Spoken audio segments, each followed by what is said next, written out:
Good evening. Is this on? Good evening, ladies and gentlemen.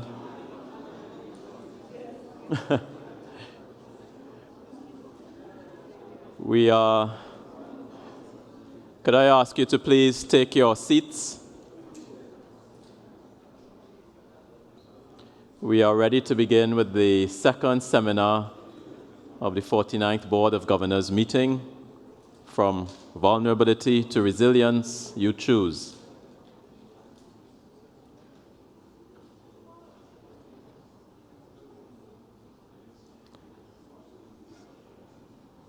Okay, could I ask if you please take your seats? We are ready to begin.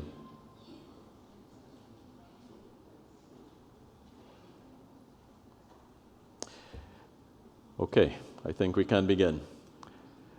Good evening, ladies and gentlemen, and welcome to the second seminar of the 49th annual meeting of the Board of Governors of the Caribbean Development Bank. My name is Justin Ram, and I'm the Director of Economics. We just heard a very wonderful discussion around agriculture at the regional level, but now it's time for us to come back to this, unfortunately, all too familiar issue of building resilience in our countries. And that comes about because we have found ourselves to be quite vulnerable. As you know, in 2017, many of our board member countries were struck by the catastrophic hurricanes that came through the Caribbean during the hurricane season of 2017. Dominica, unfortunately, lost about 225% of GDP. And I should say that less than 2 years before that, Dominica was struck by Storm Erika and lost close to 100% of GDP. Now, there's been a lot of discussion since then about how do we go about building resilience in our countries. Now, we all know in the development community that what gets measured is what we focus on. And so, in looking at this particular issue, we at the Caribbean Development Bank decided in 2018 to begin to try to measure how vulnerable our economies are. And we have recognized that vulnerability is not only environmental. We have found that our economies are also highly vulnerable to economic shocks, but that we also have social vulnerabilities.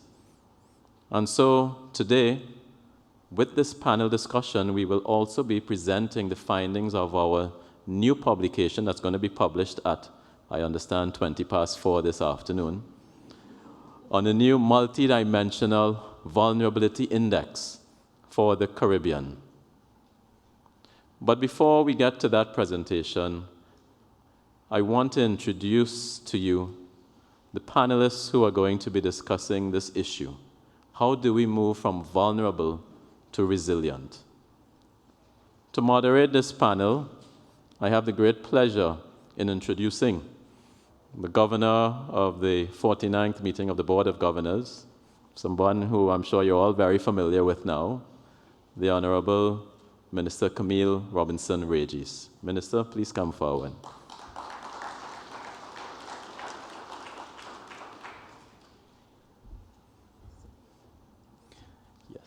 Thank you.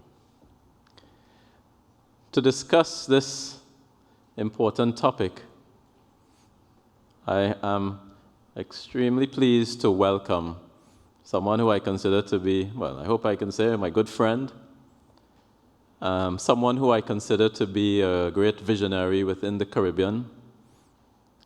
He thinks long term. He has a great vision for his country.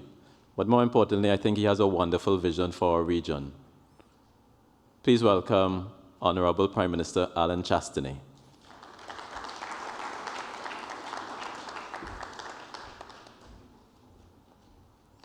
I also want to welcome someone who I think is so articulate and versed in all things developmental, but certainly on the topic of building resilience. And coming from that country that I spoke about earlier, Dominica, She is well placed to speak on how we need to go about building back better. Please welcome to the podium the Honorable Minister for Foreign Affairs and CARICOM Affairs, the Honorable Minister Francis Barron from Dominica.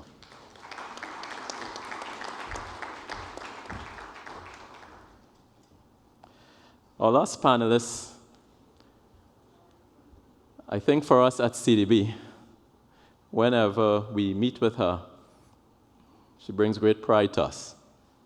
She is one of the, I think, bright sparks in political landscape that we now have in the Caribbean.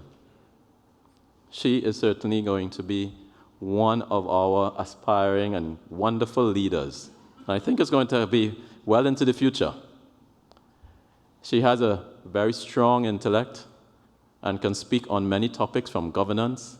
And I know that this particular topic of building resilience is close to her heart, particularly as it relates to social resilience. Please welcome to the stage the Honorable Marsha Cadell, Minister of Economic Affairs for Barbados.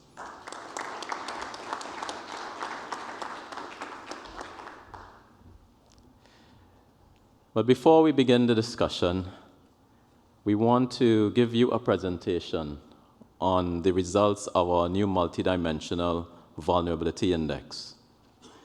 It gives me great pleasure to introduce one of my lions of the economics department at the Caribbean Development Bank, a formidable economist. And in fact, I'm sure that one day he should become director of the department sometime. I'm putting it out there to you, putting it out into the universe for you. Please welcome Mr. Jason Cotton to the podium. Thank you. Thank you. Distinguished panelists and colleagues, today my task is relatively simple. I will share with you some of the highlights from the Multidimensional Vulnerability Index. Just as soon as my technology begins to work. Oh, great. So the agenda is relatively simple. We'll speak very briefly about the development challenges, the objectives of the study, the methodology, and the results and conclusions. All right, I will take a signal from last night. You were there last night. Every time I do this, great. So, colleagues, what we have here is in these 4 quadrants, we've highlighted the development challenges, or some of them, in our region. And as Dr. Ram said, what is immediately very evident is that the challenges that confront us are not just macroeconomic. It's not just about low growth and high debt and the loss of correspondent banking relationships, but they're human development challenges, high levels of poverty and inequality, particularly among the youth, high levels of crime and citizen insecurity, their productivity and competitiveness challenges. President Smith spoke about the challenges in terms of the ease of doing business, as well as we know about the high energy and electricity costs. And the environmental challenges are well known to us. But underlying all of these sectoral challenges, there are also challenges with respect to implementation of the plans and policies that we have, and the absence of regional approaches to address these challenges. So in 2018, the Caribbean Development Bank Economics Department did a working paper entitled A Blueprint for Resilient Caribbean Economies. And what we highlighted in this blueprint was in each of these 4 quadrants, we highlighted action points to help to build resilience in our economies, or actions that we believe would help to build resilience towards sustainable societies. And as a society that you and I want to work and live in and grow up our family. And undergirding those action points are some key cross-cutting themes. There must be regional approaches and coordination. We need to ensure that there's gender equality. We need to ensure that we leverage digital technology in improving efficiency and effectiveness. We need to improve our statistics, and we need to pursue the implementation of our policies. So the objective of this index was to quantify in our borrowing member countries their relative vulnerability to external shocks. And this is important because back in 2014, the United Nations had the third international conference of small island developing states. And in that conference, the whole idea of quantifying vulnerability came back to international prominence. In addition to that, for us at the CDB, quantifying vulnerability is also important because in our allocation formula for concessional resources, there is a vulnerability component. And thirdly, for us as well, we want to ensure that when we speak to our borrowing member countries, we're speaking from a position of evidence. We want to speak to them from a position of data. And as a result, the vulnerability index helps us in speaking in that way. So this is not the first time that the economics department is doing research like this. We previously computed an economic vulnerability index. What we are pursuing now is a multidimensional vulnerability index. So what's different is that we've included a social dimension. To the environmental dimension, what we've done is in the previous index, we just looked at the impact of natural hazards to vulnerability. We've extended that to include how climate change as well impacts vulnerability, and how climate change affects vulnerability now, but also into the future. And we updated the index for the years 2016 and 2017. And we used 3 basic criteria to guide the design of the index. Firstly, it must be simple. It must be easy for everyone here to understand. So if at the end of this you don't understand it, then there's an indictment on me. The second criteria is it must be comprehensive. It must cover all of the key areas. And the third basic criteria is it must be comparable. It must use data that we can gather for as many countries as possible. In this slide, what we do is we get into the methodology of the index. So there are 3 dimensions: an economic, a social, and an environmental dimension. And supporting those dimensions, we've identified what we believe to be the causes of vulnerability. So for example, in the economic, if a country is reliant on a few major export partners, of course, if there's a shock in any of those partners, that is transferred to the country. If a country has a few major exports and something happens to one of those major export sectors, again, it constrains that country's foreign exchange reserves, earnings. In terms of the dependence on strategic imports, we heard in the last panel about the necessary to grow your own food, and if there's some kind of shock, the kind of challenge that could cause for the economy. And the dependence on foreign capital to achieve development objectives. So all of these are the causes of vulnerability within the economic dimension. In the social dimension, what we are trying to capture is the country's ability to cope with some exogenous shock. And in the natural hazards and climate change dimension, we were looking at how susceptible the country is to natural hazards and climate change. And I should say, colleagues, that it is that framework, as Dr. Ram mentioned, that guided the design of our multidimensional vulnerability index. It is this view that vulnerability is beyond economic, but vulnerability also includes social and environmental that guided how we designed our index. Here what you see is the vulnerability index scores for the years 2016 and 2017. And I should say that countries closer to 0 are countries with lower vulnerability, while countries with scores closer to 1 are countries with higher vulnerability. And what we observed when we looked at this chart is, firstly, if you look across the countries, it's apparent that the tourism-based economies seem to have higher vulnerabilities than the commodity-based economies. And why is that so? Well, one particular reason is that the commodity-based economies are net exporters of fuel. And as a result, in that subcomponent of the index, they would have a very low score. And as well, if you look at the commodity-based economies that are there, Trinidad and Tobago and Suriname, if you look at the historic impact of natural disasters on those economies, the level of impact of disasters on those economies relative compared to the others were relatively low. Now, we know that with the impact of climate change, things could change.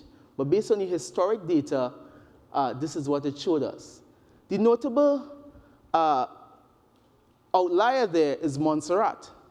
And in Montserrat, what we observed is that, remember, this index is calculated at a point in time, and the data is relative to all of the other countries. And in Montserrat, what we observed is that the level of export concentration relative to the other countries was lower, as well as the susceptibility to natural disasters, the extent or the repeatedness with which there were natural disasters in Montserrat was also lower than some of the other countries. What's also important in this graphic is that it shows us the vulnerability score in 2 years, in 2016 and 2017. And if we look at two countries, for example, Dominica and let's say Antigua, we would notice that in 2016, the scores were about 0.49. And in 2017, the scores increased to 0.54. So the question is, what is driving that increase in vulnerability? If we look at the Cayman Islands as a converse example, we would see that in 2017, the vulnerability index score was 0.48, while in 2016, it was 0.50. So what it meant is that vulnerability actually declined. And so the question is, what's driving that? Next slide. So this very colorful chart here pretty much gives us a deeper dive into the vulnerability of our borrowing member countries. And the colors really represent the vulnerability index scores from low in green to high in red. And just by looking at this chart very quickly, what jumps out to us is that the majority of our borrowing member countries are in the medium to high category. And if we delve a little deeper, we see that, for example, in Trinidad and Tobago, there's an overall low vulnerability score. But when you look at the social dimension, you see that there are challenges in terms of social vulnerability. If we, again, look at, and I should say in Trinidad and Tobago, we see zeros there in terms of the environment. That does not mean that Trinidad and Tobago has no environmental vulnerability. But remember, it's a relative ranking. So what's happening is that the country that has the lowest data in that particular category is assigned a score of 0, while the country that has the highest data is assigned a score of 1. So 0 just means there that in terms of relative to the other countries, what happened in terms of the environmental component was lower than the other countries. And it does not mean that there's no environmental vulnerability. Very quickly to go to Haiti, because my time is almost upon me. When we look at Haiti, we see a different picture. We see a more pervasive view of vulnerability throughout all of the dimensions. And so what that means is that there must be a more cohesive approach in terms of addressing these vulnerabilities. Next slide. As I seek to wrap up, colleagues, this seems like a very busy slide, but what we've done is we've moved beyond the causes of vulnerability into the proxy indicators. And the proxy indicators give us a deeper dive so that we begin to understand what is driving this vulnerability in the country. So for example, in Barbados, you have a low overall score of 0.48. But if you look at strategic imports, and F stands for food and E is for energy, you would see that Barbados still has a relatively high dependence on imported hydrocarbons with a relatively high vulnerability score. So the takeaway from this is that we can take a deeper dive to see where exactly the constraints are and try to diagnose policies to address this. So colleagues, to conclude, there are three major takeaways from my presentation. The first is that when we look at our borrowing member countries, they are middle to high vulnerability countries. And these vulnerabilities are concentrated in the areas of dependence on strategic imports, export concentration, and exposure to natural hazards. The second takeaway is that we believe that this multidimensional vulnerability index can support evidence-based policy formulation, not only for us at the CDB when we speak to our borrowing member countries, but we believe that borrowing member countries may find some utility in it as well, as it could assist in terms of the determining or justifying some of their development priorities. And the third takeaway is that we believe that there's a potential role in CDB's financial resource allocation framework for the use of this multidimensional vulnerability index. And consideration is being given as to how it can be used to improve the allocation of financial resources. I thank you.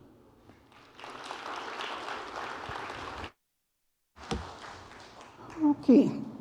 Thank you very much, Dr. Ram, for the introductions, and thank you, Mr. Cotton. I am very pleased to be moderating this seminar, and I would like to start very early by saying that the islands of the Caribbean share very unique and particular vulnerabilities, which result in a complex set of challenges, and that is made clear by the information that you have revealed. It is clear that the main challenges of our economies include the impacts of climate change, lack of productivity, poor infrastructure, lack of use of modern technology, which could, if all synergies come together, result in an improved economies for all of us in the region. And so there's a sort of a complexity and a magnitude of issues that we must deal with if we have to move from vulnerability to resilience and to transformation. And I would like to start by asking a question, jumping right into a question to all the panelists. And I'd ask if, because of seniority, that the Prime Minister of St. Lucia will answer first. Prime Minister, as a region, what are the most critical changes that we must make for our economies and societies to thrive in the next 20 to 30 years? It's a broad question, but I think if we start off broad, then we can narrow into some specifics. So Prime Minister, the floor is yours. Thank you. I'm not so sure I like the criteria. As being the most senior person, I mean, some very capable people to my left. For me, it's a couple of words. It's first of all, potential. I just don't think that we focus enough on what our potential is. And so if we live in a realm of that we want to grow by X percentage per year, that may not be enough. In fact, we know it's not enough. Who's actually calculated what our potential is as a region? I use the example here in Trinidad. An engineer can determine how much oil there is in the ground. Another engineer can come and determine what's the cost of extracting that oil. An economist can come and run a model to tell you over a period of time, here's how much you're going to earn off of the total resources that you've estimated to have. And so a Minister of Finance or Economic Development can make a decision on the basis, okay, here's what my full potential of this sector is, here's how much money I can be able to have to invest, and here's how much I can earn over a period of time. Who's done that for tourism? Who's done that for trade? Who's done that for innovation? Can anybody put a number on what's the capacity of this country, the potential of this country with regards to innovation? Now, once we start understanding and getting into the realm of potential, the next thing becomes about capacity. So in the case of St. Lucia, we've said, okay, where's our potential? And if I had to do a quick calculation, Barbados's GDP is 5 billion. Bahamas's GDP is 12 billion, but of that 12 billion, 8 billion is Nassau, and 4 billion is Paradise Island. Aruba is a GDP of $3.5 billion. St. Lucia is 1.7. I have a population of 170,000. You have a population of 270,000. The Bahamas has a population of 370,000. So can I say, well, given where their performance is at minimum, St. Lucia's GDP should be $5 to $6 billion. Now, if I all of a sudden say that that's in the realm of my feasibility, the question becomes, what's the capacity to be able to get to that number? So if St. Lucia was to double or triple its GDP over the next 10 years, what would be the constraints to growth? I can clearly look at my airport's too small, I don't have enough roads, I'm not producing enough water, my government infrastructure can't cope with more requests, my output is too high. So all of a sudden, that becomes a problem. The next question I must ask myself, okay, is what are the industries that would allow me to grow by 300 or 400%? So if it's going to be agriculture, the panel was on here before, unless you're going to get into extremely high value products, we don't have enough physical size and we don't have enough economies of scale to be able to be competitive. So the sectors that you're thinking of is tourism, financial services, your retirement market, and you can measure what those things are going to be. So I'm saying that that's important because now you understand what resources you're going to require to be able to grow. Another critical number that we do in St. Lucia is to say, okay, what's the most important economic input that we're going to have? So if I reach my full potential, meaning that I reach full employment in St. Lucia, do I have the capacity to bring in more labor? The answer is, of course. If I run out of money in my banks and I still have projects that are producing a competitive rate of return, are there more resources outside of St. Lucia that are available? The answer is, of course. But if I run out of land, can I produce more land? And I can't. So it means that my output per acre becomes the measurement I must use in order to reach my full potential. So I just want to say that, for me, that's what we need to come to terms of what our potential is, relate it back to capacity, and then understand what the constraints to growth there are relative to the competitiveness on a global basis. Thank you very much. Perhaps what you should do, though, is have an engineer as a Minister of Finance. Please, no, please. Could be. We'd probably be better off.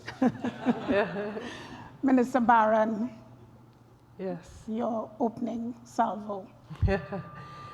I think that one of the critical challenges that we face as a region is how do we respond to the effects of climate change and the natural effect that has on our ability to be economically resilient and to be able to be profitable. And so we have to look at building resilience as a region. We have taken the decision as CARICOM that we will become a resilient region. And there are practical things that we must do in order to build that resilience. And we have to look at resilience not just from the point of having infrastructure that is more resilient, but we have to look at building resilience in our social sectors, in our economic sectors, in our environmental sectors as well. And part of that building resilience will require a transformation of how we do things. We have to do things differently. We have to find ways of engaging our youth, getting them involved in the productive sector. We had a very good discussion a while ago in relation to the area of agriculture. And that forms part of the whole product of building resilience generally. We have to look at practical ways in which we can inculcate resilience into everything that we do. For us in Dominica, I think Hurricane Maria was a very poignant reminder of how vulnerable we are, not just Dominica, but as a region, because we had Maria, we had Irma, we had the different storms in the region. And we have taken the decision to build resilience, but to have, not just talk about it, but to look at practical ways in which we can become resilient. So we developed a national resilience strategy for Dominica, and we're now moving into a national resilience and recovery plan for Dominica that will have concrete targets. We're identifying what the challenges are, how those challenges can be addressed with a view to building resilience in all of these sectors. And we've also created a climate resilience execution agency for Dominica, which is tasked with developing on that plan and delivering on that plan. And I think we have to look at ways in which we can get the support of our institutions, such as the CDB, the World Bank, our donor partners, to work with us to have concrete ways in which we can address the need to build resilience in our different sectors. I think that's the only way that we will be able to survive and prosper, because we must address in a practical way the challenges that we face, the vulnerabilities that we face as a region. Thank you very much. I think in terms of Barbados, they have been walking a particular road in terms of determining practical ways to deal with issues. So Minister Cadell, if you could address the issue. Thank you. I think, first of all, when I saw the topic, I was a bit alarmed, because the topic from vulnerability to resilience, you choose, suggests a choice in being vulnerable. And I think that one of the things that we have to first understand and realize is that we have a certain level of vulnerability and exposure. And that is given. If you are located in a hurricane belt, if you are a small economy that is being pushed globally in the direction of being open in certain markets, there is a certain level of vulnerability. What we do from there is, as the bank has started to do, is understand what that vulnerability looks like, understand what it means, and then decide from there then what resilience can mean and look like. So I think the notion that we are somehow going to be able to move away from the vulnerability discussion is a false choice. That being said, I was sitting here reflecting on the components of the index. I know that this is an area of work that we've been looking at for some time. And I do think that there are some considerations that may be missing, or that could help contribute.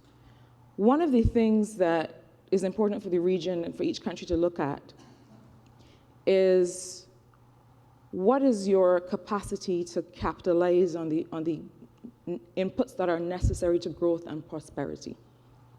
What are those inputs? For us in particular, I mean, we in Barbados, and I would dare say in the region, our model is one of expanding choice. So our model is one of development. How do we do that? One of the key areas is education. And using education and capitalizing on that resource in order to contribute to the kind of growth that we want to see.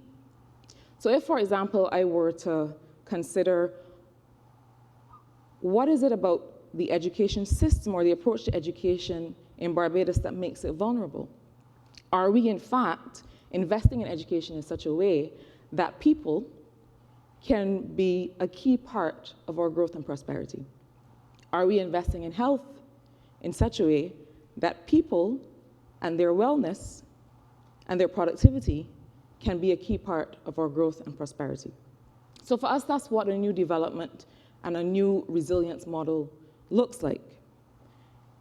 It is very inextricably linked to the issues of climate and environment. And as the index that Jason presented does, it shows that they're not pillars because pillars stand alone, but they're a very integrated part of the question of resilience.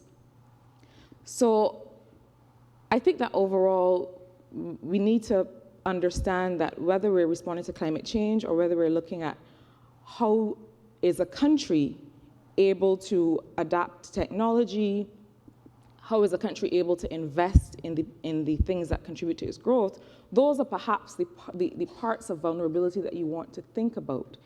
When you look at a country, what is its capacity to really invest and to capitalize on people? And that might be a good thing to consider in terms of performance and how countries are doing when you look at the question of vulnerability. I think that for us, and you mentioned what are some of the practical things that we've been doing and looking at.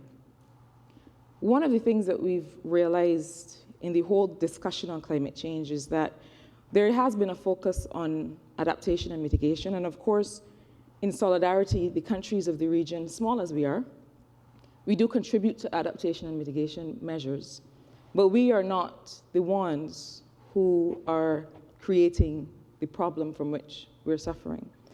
And so more and more, we have to have the courage, I think, to look at models that go beyond, for example, the CRIF, where we are purchasing our own insurance, and to look at how do we go back to the polluter pays model.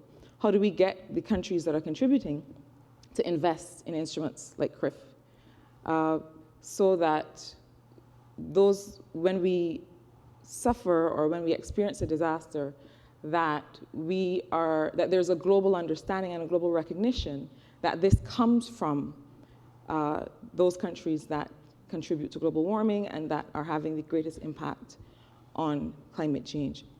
So I think that there are a series of things to consider when we look at how we're building resilience, and understanding that really we need to move to climate proofing our economies.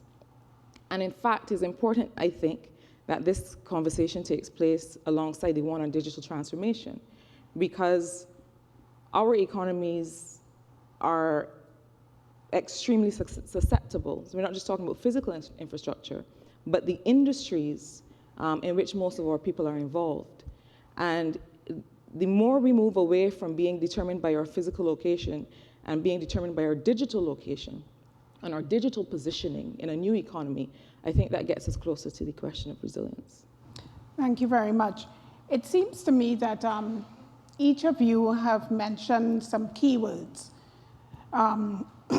potential, capacity, mechanisms to get things done, and it draws us into the conversation of institutional strengthening. And I would like to ask you to think about the issue of whether the region has been developing those critical institutions which will lead us to a position of strength, and a position where we can determine that we have made that quantum leap to move us to that next direction of not just developing countries, but countries that are really on a development trajectory. And so I want to ask, what is each government doing to reduce its vulnerability and to improve its resilience in such a way as to mitigate against the exogenous shocks and also the climate issues? I think that the greatest risk that we have, and look, all our vulnerabilities are there. And before this climate change issue, they were there. So whether we're vulnerable from economic shocks, that's global. Everybody has that, and then you have to learn to compete in the world. So to me, the biggest issue, what are the things that are facing us that we don't have the power to solve? So if you look at climate change, and we talked about mitigation and adaptation, so the developed world is on the mitigation, right? So we had COP in France, and we're going to agree to no more than 1.5 degrees of increasing in heat. And that's not happened, right? Now, the SIDS, the small island developing states, 39 of us, are only 1/2 of 1% of the world emissions. So it means if we adopt all the best practices in mitigation, can't control my own destiny. I have to depend on the developed world to adhere to the rules that they've imposed on themselves, that now there's mixed feelings as to whether those are real or not. So it means I have to take into consideration, unfortunately, that I can't wait for the hurricane to hit. I have to have preventive medicine, which means I must physically build the resilience, the infrastructural resilience, because that's the biggest challenge we have. Okay, it's physical resilience. So the loss in Dominica, it's physical, right? So you can talk about social, and you can talk about all the other things which are important, but the one that is confronting us right now that we don't control is that we don't have a light switch to God to tell him, please don't send a hurricane this year, right? That there is statistically, it's increasing the chances that we're going to be affected by a natural disaster. And that these natural disasters are getting stronger, and we clearly know that they come with a lot of rain. In the case of last time, Dominica, some very ferocious winds. And therefore, our physical infrastructure is in jeopardy. But we know that generally we can build physical resilience to mitigate against the total amount of damage, so that the amount of money we need to reinvest to get going again is not going to be as much. And that's within our financial constraints to be able to make it happen. But now we have man-made rules by the development agencies, OECD, World Bank, IMF, that said that we have to have a per capita GDP of no more than 60%. And how much money we can borrow, and all these different rules. And then because of governance issues, we're also concerned about all these things, that we've allowed the governance issues to dominate what we're actually trying to achieve in the first place. So the governance issues we have in place are not sensitive to the fact that a hurricane happens every year. So it means that when we have the emergency after the fact, everybody's willing to give you immediate emergency money to clean up, but there isn't the money to build the resilience back. So we use, or the world has been using a term now, the new normal. And I really believe we're just saying it. We don't genuinely understand what the new normal is. But I'll tell you what I think it is. The new normal is that if I take over the next 15 years and I do not build any physical resilience, that more than likely I will be hit by a hurricane, and my debt to GDP will more than likely go past 100%. Will increase by 50, 60, 70% easily. So the question is, if I know that, what can I do to prevent that from happening? So I need to spend money. Where is that money going to come from? How are we going to classify that money? So we've said, one, the OECD needs to allow middle-income countries to be reclassified not on per capita GDP, but on a vulnerability index. So I'm happy to see that we're in the process of building one for the Caribbean. Secondly, that we need a dedicated fund. We can't wait for COP, right? There are ODA funds already in existence. The SIDS, who are not in control of our own destiny, require a source of monies ASAP, and that the protocol to draw down on those monies needs to be changed, reflective of the fact that the hurricanes are taking place every year. And then finally, we need to be able to determine how we're going to classify the debt, because this is an expenditure that is out of my control. This is not me creating. It's not a result of an action of ours that we're getting this exposure. And we need help to be able to resolve it. Now, everything else, vulnerability that we have, will be to naught if we don't fix this. Because this has the potential of making us failed states. And I just don't get the sense that we're moving with the level of urgency. When we had the meeting in Washington, D.C. in November, at the end of the conversation, the room was silent, because I think all the technical people would have agreed with the assessment I've just said, but nobody knows how to fix it. CDB doesn't know how to address the ODAs to say, can we change our governance structure that we can implement these projects quicker? And these are engineering. This is what? Slope stabilization, putting utility wires underground, building bigger drains, fixing up the rivers, okay? And the last one, which we're not even taking into consideration, which is the greatest threat, is the rising seawater levels. So if in fact we get climate change of increase of more than 1.5%, we're talking 3 feet right? 80% of the Bahamas is gone. There are models that we've all done to show what's going to happen to our country. So it means that in addition to the things we can physically see, we now have to start building resilience to what we cannot see. And so therefore, if areas are going to flood, what are the things you can currently do to be able to resolve that problem? So when we come back, I can finish in terms of what I think some of the solutions are, but I would just say to you that, honestly, biggest challenge that we have as countries right now in terms of our own viability is this issue on resilience. And it's about how we're going to access the funding to do it, how we're going to satisfy the governance structures, and how we're going to classify the debt. Because if in fact you don't deal with those things, then what we gain in physical resilience, we're going to lose in economic resilience, which means the other things like healthcare, education, and social will now be negated, and we're actually going to fall prey to those things. I think, Madam Moderator, that Prime Minister Chastanet has outlined very well what the challenges that we face in being able to respond to the issue of building resilience. I always like to quote this study by ECLAC that speaks to the high debt in the region. And one of the things that they have said is that 40% of the debt of the region is as a result of having to respond to disasters. And that is the reality.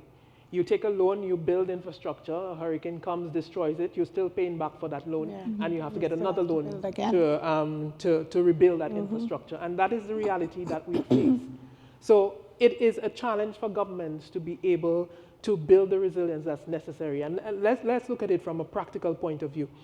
The Hurricane Maria in Dominica caused damage to 90% of the housing stock in different degrees. Some were destroyed completely, some were destroyed in different degrees. One has to build back and build back better. But to build back better requires you to expend a lot more in finances. So even though those persons who had insurance, their insurance, you never get the full amount from insurance to begin with. And secondly, to build back better, it costs you more. And therefore, you have to find those additional funds to be able to rebuild your home, being able to resist a Category 5 hurricane. That comes with a significant cost. We have communities that are located in very vulnerable areas. So government has embarked on a program, an ambitious program to build 5,000 homes. Of course, we have to build it in a resilient manner. So we're looking at building communities where you have the undergrounding of your utilities. You build with concrete roofs, so that protects it from roofs being blown off in a hurricane. But that is a very expensive venture.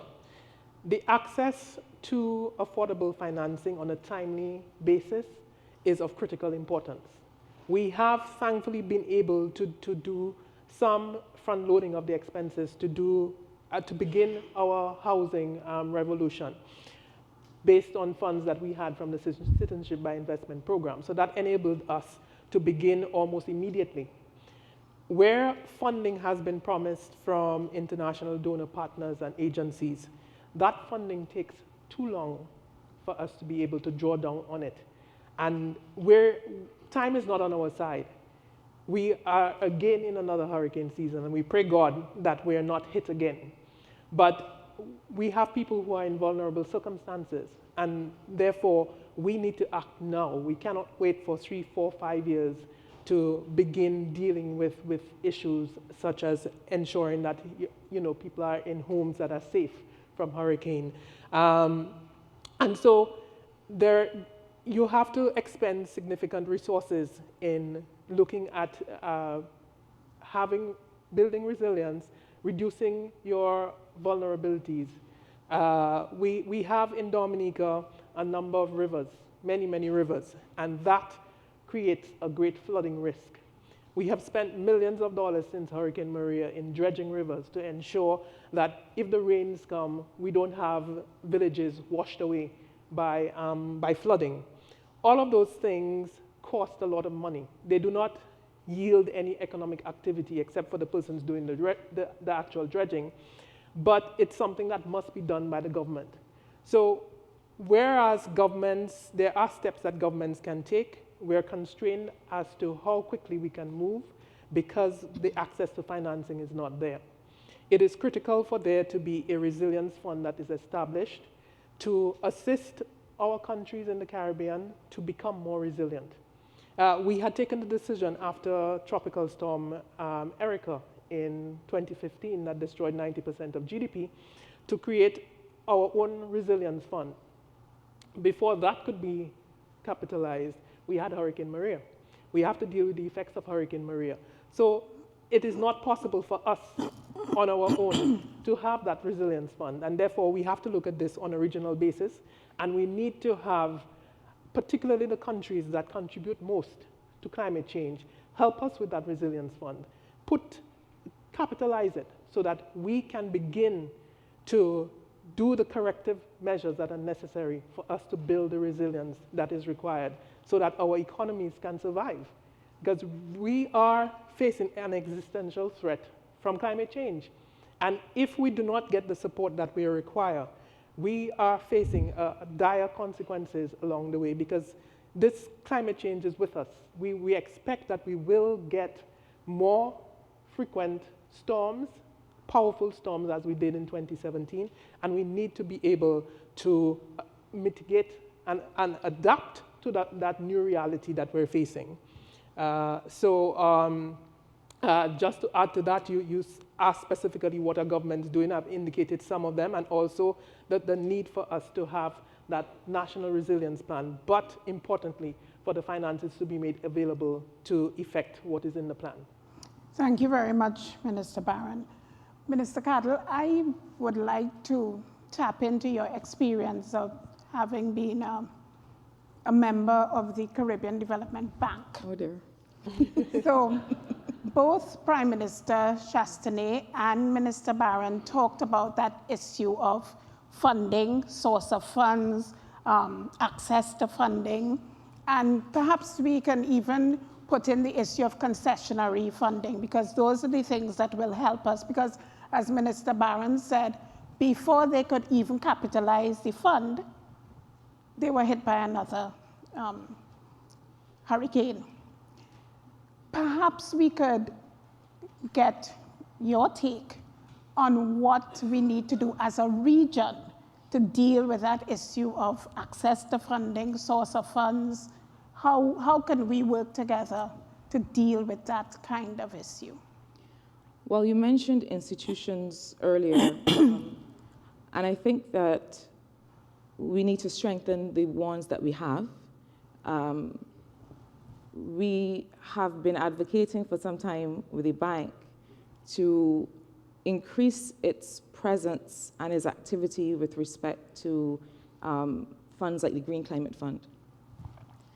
We think that there's a lot of advocacy to be done in terms of the kinds of instruments and financing mechanisms available, the time it takes for projects to be finalized and to be able to access those resources, the overemphasis on adaptation and mitigation as against total loss through disaster, and being able to build resilience for total loss.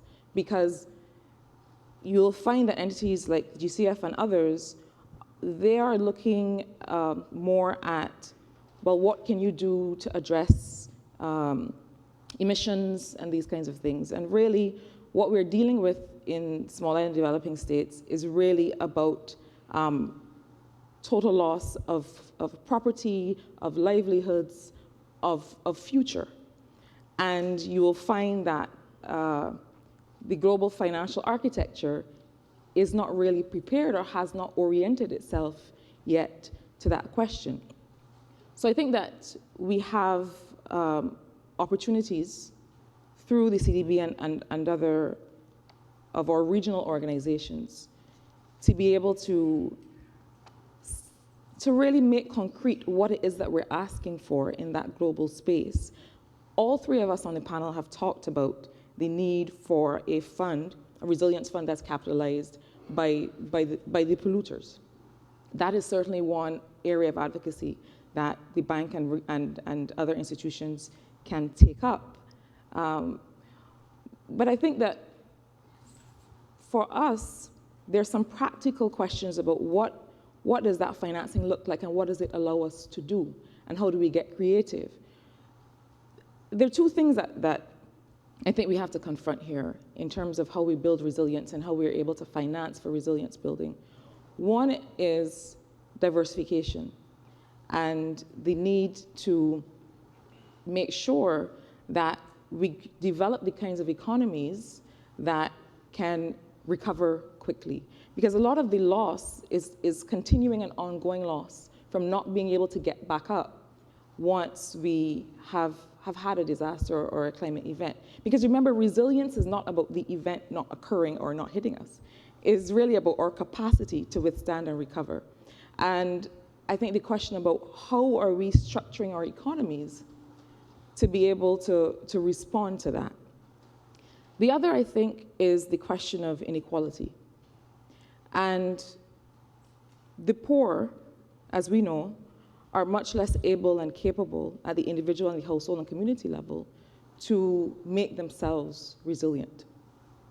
And you will find a real difference in the impact of an extreme weather event in a country with high levels of poverty and inequality as opposed to other countries that don't have such high levels of inequality. So what we need to do is address inequality with respect to people's capacity to be resilient. So for example, one of the things that we're looking at in Barbados, we've framed the project as the Roofs to Reefs program. And it really looks at the entire circular system from the resilience of homes and of roofs. The situation in Barbados is that after Hurricane Jeanette, we had the advent of these storm carpenters who just came in and very quickly built this kind of roof that would, they put it on quickly, but it can't really withstand anything. And so across the island, we have all these roofs that really can barely withstand a high wind. And there is a relationship between the resilience of the household structure and the water and sanitation, other infrastructure there, how those outflows also interact with the natural environment. So you have a household that is not really capable or not really equipped to interact in a healthy way when it comes to water and sanitation with the rest of the environment. And so we have issues with outflow into the marine environment, issues with drainage, and how waste that is generated from the household affects drainage and the resilience of our drainage systems, how it affects coral reefs. And so what we've tried to do is to frame an entire program that says, look, we are not just talking about resilience at the macro level. We have to start at the household level, and we have to develop financial instruments for individual households and companies and firms to be able to be a part of our overall approach to resilience. So we signed a $27 million grant with the GCF to be able to look at how we make resources available to individuals and companies to, for example, have water-saving devices, to be able to retrofit their homes, to be resilient to extreme weather events. And of course, we're not just talking about a single severe event, but we're talking about extreme high rainfall events and so on. And that project includes a revolving adaptation fund, because we think that is important to find sources of finance that are not just about what government executes at the macro level, but about what people are able to do. And you'll find that the effect of that is that it shows people that they also have some agency in being a part of this resilience issue. So I think that that we have to get creative about the financing options that are available to governments to execute, but also available to people.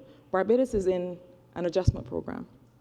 And as we move from recovery to transformation, we are not in the position of coming up with traditionally structured financing options, because we do have debt ceilings, and we do have constraints with respect to our budget and our capital expenditure. And so we are in the position of having to get very creative with how we frame our development priorities. Really, quite a lot of what we put forward has a climate argument. Almost everything that we do really, especially if it's about infrastructure, roads, we have the Scotland district that's very prone to slippage. There is a climate argument. There is a case to be made that this is really about livelihoods and about being able to continue to exist in the future. And I think being able to frame our development argument in that way and having the support of the institutions of CARICOM and our regional institutions like CDB to help advocate and to frame that development argument in a new way is really how we can change the conversation. Thank you very much. There are two areas that I just wanted to ask to our panelists before I open the floor for questions. And in the vulnerability index that was presented by Mr. Cotton, we saw that there were quadrants. And one of those quadrants is the social dimension. And it has been said that crime and criminal activity, violent crime, is the soft underbelly of what could be quite destructive in our small countries. Social issues play a major role in the area of vulnerability. And I wanted to put to the panel whether that is being considered. And I know violent crime is something that has been occupying governments throughout our region. And I just wanted to bring that aspect of vulnerability into the conversation. And the other thing I wanted to ask is the issue of involving the private sector.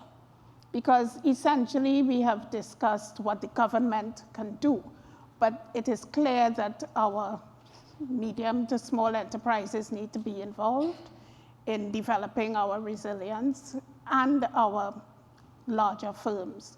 So I would really like you to address those issues. And instead of asking Prime Minister Chastanet to start, I would ask Minister Barron. Okay. I should say to you that we're looking at resilience from a holistic point of view. And that includes looking at areas of the social sector and other sectors as well. And I think that we have not, we're trying to include all issues in looking at the resilience plan generally. And I must say that we have had very good support from our partners in that regard, in helping us create that structure that will allow for that plan to be developed. The issue of crime in the Caribbean is one that is of concern to all of us, particularly the incident of gun crimes. As we know, we do not manufacture guns in the Caribbean, but they are coming in. And given the porous nature of our borders, it's very difficult to properly patrol the borders and prevent these guns from coming in. But I think what is important is for us to provide this enabling environment to encourage our youth or to direct our youth into the productive path. Part of the whole idea of building economic resilience is to see how we can retool our youth, how we can get our youth more involved and interested in the productive sectors. We spoke earlier about the area of agriculture. For Dominica in particular, agriculture and tourism are our mainstays. The youth generally have not been as interested in agriculture because they think of agriculture in the old way. Mm-hmm. But there's a new way of doing agriculture. And the support is necessary to be given to the youth to involve them in the new ways of doing agriculture. Show them how it can be done, but also provide them with the support. Many of them do not have land. Many of them do not have access to finance. So these are areas that we have to look at to make the financing available to them, make the land available to them, and sort of hold their hands for a while and show them the potential that there is to be made from agriculture. So that has numerous benefits, not just in improving our food security, but also having our youth involved in more productive engagements. We're also looking at the skills development. We have persons who have not completed primary school, but they have skills. And we have the CVQ system that would allow for there to be a skills certificate issued to them. So one of the things that we're looking at in Dominica is to work with the Dominica State College so that those persons who are engaged in plumbing, in construction activities, and so on, can actually go to the state college in the evenings. They do their work in the day, but they go to the state college in the evenings, and they have the opportunity to get a skills certificate, which makes them more marketable. So we're looking at initiatives such as that to ensure that persons have greater opportunity to engage in productive employment. We also have to look at areas for development of sports, getting our people, and I say particularly, it is a fact that we find that crime is committed more by our younger people who perhaps have too much time on their hands and then perhaps get involved in criminal activity. That we look at sports development, we look at strengthening our education sector as well, and looking at not only your traditional education, but also developing on vocational skills. So it is something that has to be tackled from many different angles so that we can address those issues. But again, we face, I think, within the Caribbean, the challenge of being able to provide all of the services that are required by our people to be able to be successful.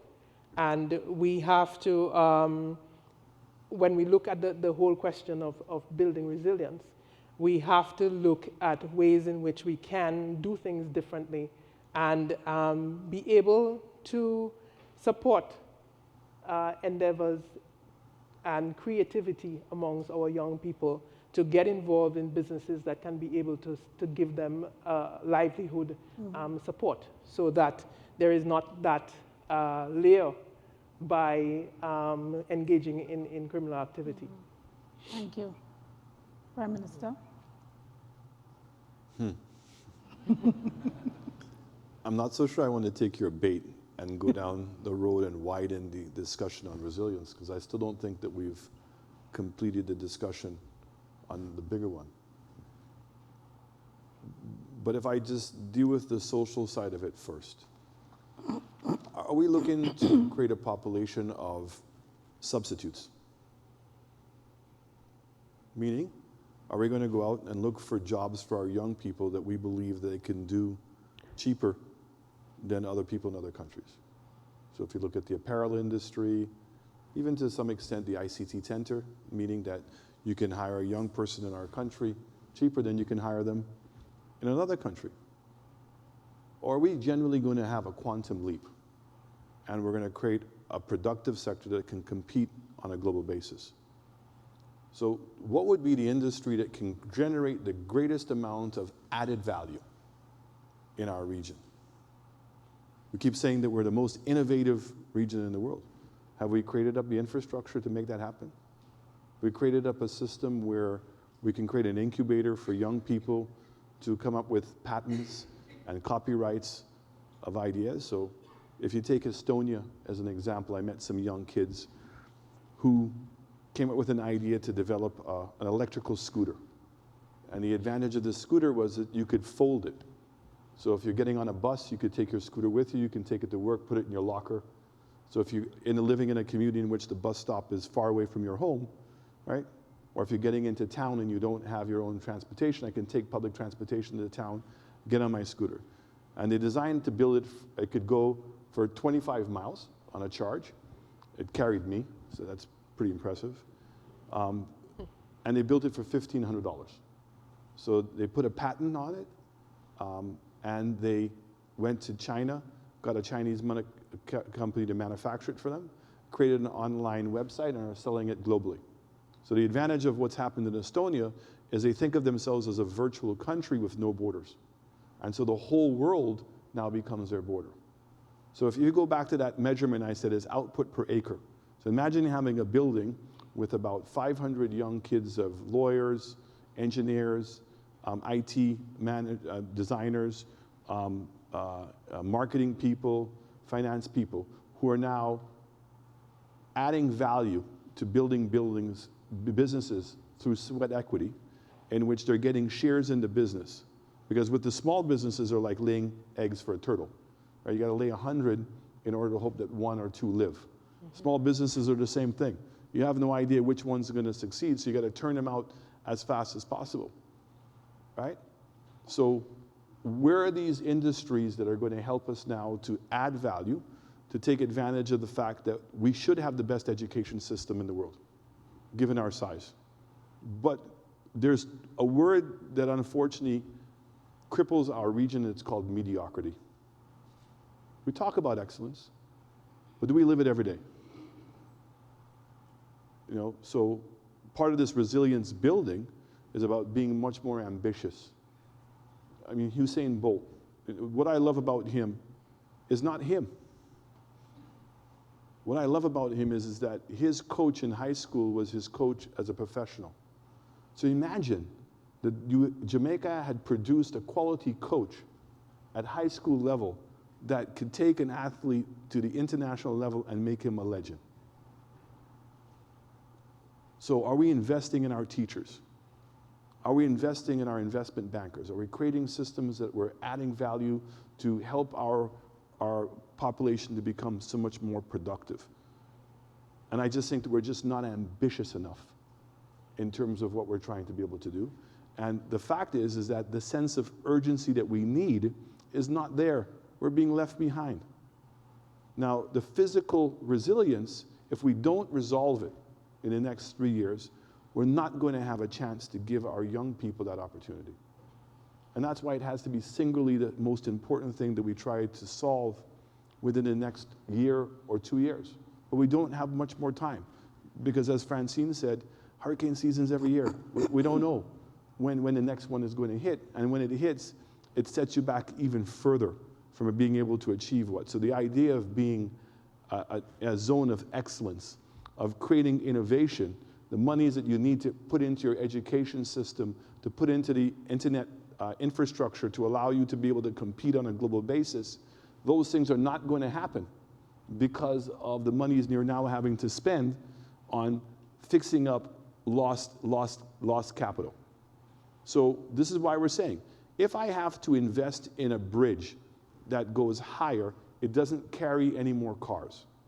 When I invest in putting my utility wires underground, it doesn't make the electricity to the phone calls go any faster. So this is sunk cost that's going in. So we're now faced with the dilemma that the world cannot change. Even confronted with the truth, even confronted with the humanitarian disaster that's before us, they still can't change. Not one institution has been able to say, emergency meeting, the processes we have are not working, and therefore we have to change it. So to facilitate it, what we think we might need to do is create our own Bill Clinton Foundation. So let's call it the Resilience Foundation for SIDS. That we create a governance structure that all of the ODAs and everybody are happy with, And can we make that foundation into an SPV in which the debt is carried by the SPV? And that the ODAs now have the ability of maybe not putting all the money through CDB, because I would like it for CDB to push back. I would love CDB to say to all the ODAs, gentlemen, what we're doing can't work. Rather than receive money and adopt now the protocols that are being established by the ODAs. Because if the ODAs genuinely believe what CDB is doing is good and they have the capacity, then allow them to build a protocol system that is suitable to our region. There's got to be better ways in which we're going to have trust with each other.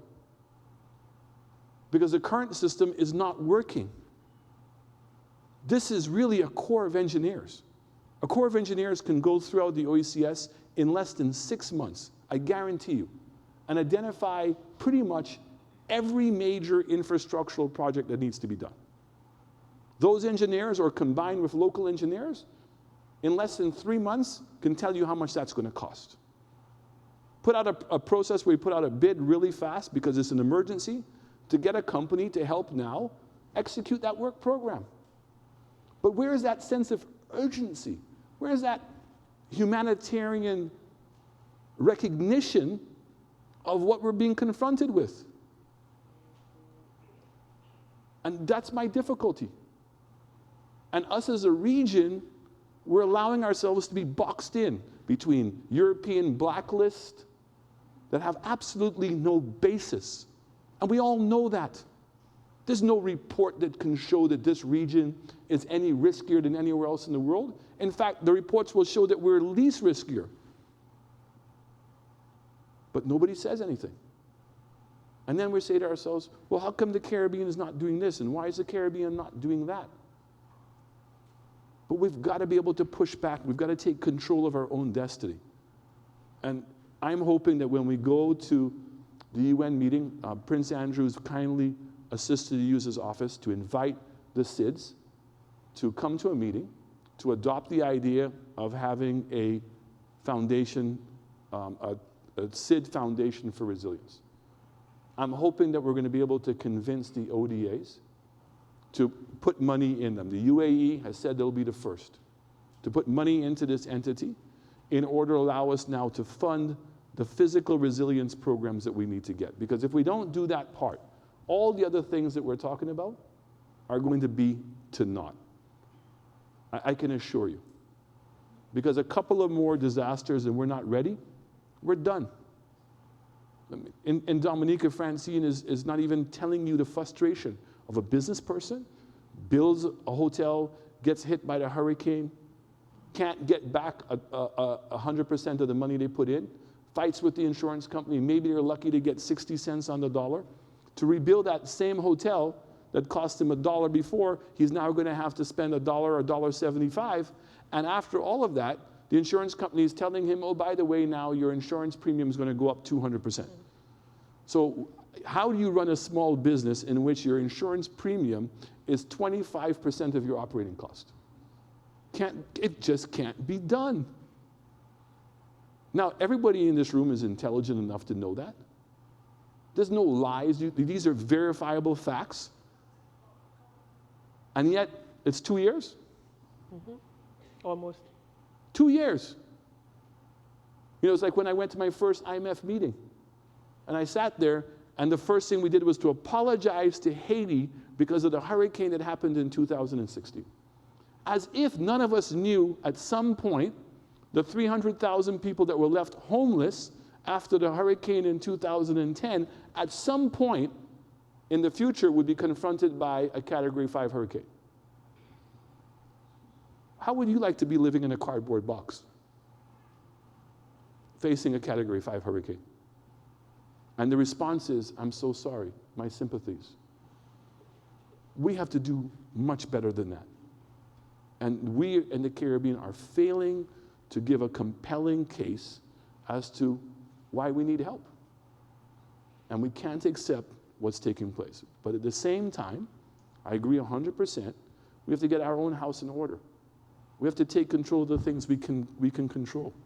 The quality of our education system, what industries we choose to get into, how we choose to spend our money, how we run our countries. We cannot continue to run our countries in deficits because there are too many shocks that are coming, too fast and furious. So it means that to make money, you actually have to have a reserve. And so you have to build a system that does that. And how are we going to achieve that? Regionalism. We go to OECS meetings and CARICOM meetings. We've spoken about a security system. By investing in a security system, it's much more cost effective to do it regionally. Have we done it? No. That if we invest in a common education system, is there cost effectiveness in doing that in terms of reducing the cost per citizen and improving the quality? Yes. Have we done it? No. Healthcare. So who do we have to blame? Prime Minister, if I may, well, I hope I'm not going over my remit, but when the prime ministers meet, do you all have these discussions? Yes. Oh, okay.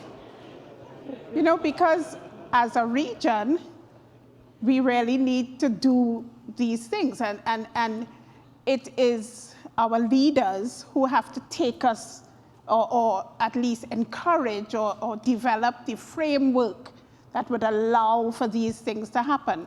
Because sometimes we go out on our own as individual islands in the Caribbean region and don't work together to make sure that when our voice is heard, you're hearing all of the voices saying one thing.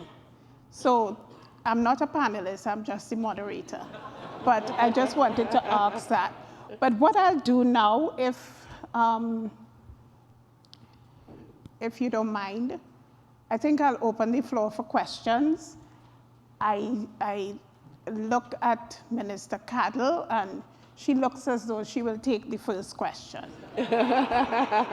Is there a mic? Want some water? But also for the initial presentation that was made.